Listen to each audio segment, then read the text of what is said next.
सूरत number 111 सूरतुल लहब। अबू लहब आप सल्लल्लाहु अलैहि वसल्लम का चचा था। हज़रत मोहम्मद सल्लल्लाहु अलैहि वसल्लम ने जब दीन की तबलीग का काम शुरू किया तो अबू लहब ने शदीद मुखालफत की। उसके जवाब में ये सूरत नाजिल हुई। औज़ु बिल्लाहि मिनश शैतानिर रजीम बिस्मिल्लाहिर रहमानिर रहीम। तब्बत यदा अबी लहबिन व तब। तर्जुमा, अबू लहब के दोनों हाथ टूट गए और वो हलाक हो गया। तब का मायनी है बर्बाद होना, बर्बादी, हलाकत।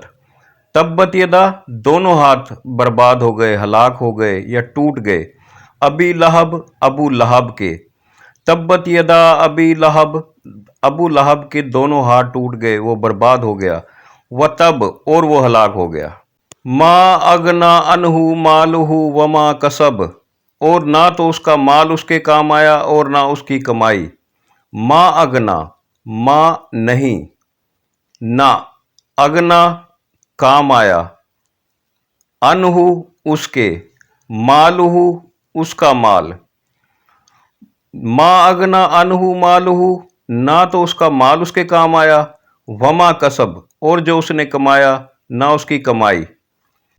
सयस्ला नारन ज़ाता लहब, वो अनकरीब भड़कने वाली आग में जाएगा। सयस्ला, अनकरीब वो जलाया जाएगा। सा अनकरीब, यसला वो जलाया जाएगा, वो डाला जाएगा। नारन आग में, सयस्ला नारन अनकरीब वो आग में जलाया जाएगा। ज़ाता तेज भड़कती हुई, लहब शोले वाली। ज़ाता लहब शोले वाली आग, भड़कती हुई आग में जलाया जाएगा। व अमराअतुहु हम्मालतल हतब, और उसकी बीवी भी जो लकड़ियां ढोने वाली है।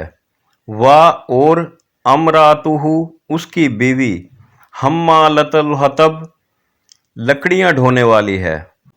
फी जीदिहा हब्लुम मिन मसद, उसकी गर्दन में खजूर की बनी हुई रस्सी होगी।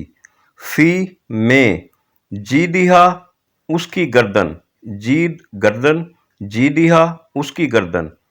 हब्लुन रस्सी, मिन से, मसद खजूर से बटी हुई। मिन मसद खजूर से बटी हुई। फी जीदिहा हब्लुम मिन मसद, उसकी गर्दन में खजूर की बटी हुई रस्सी होगी।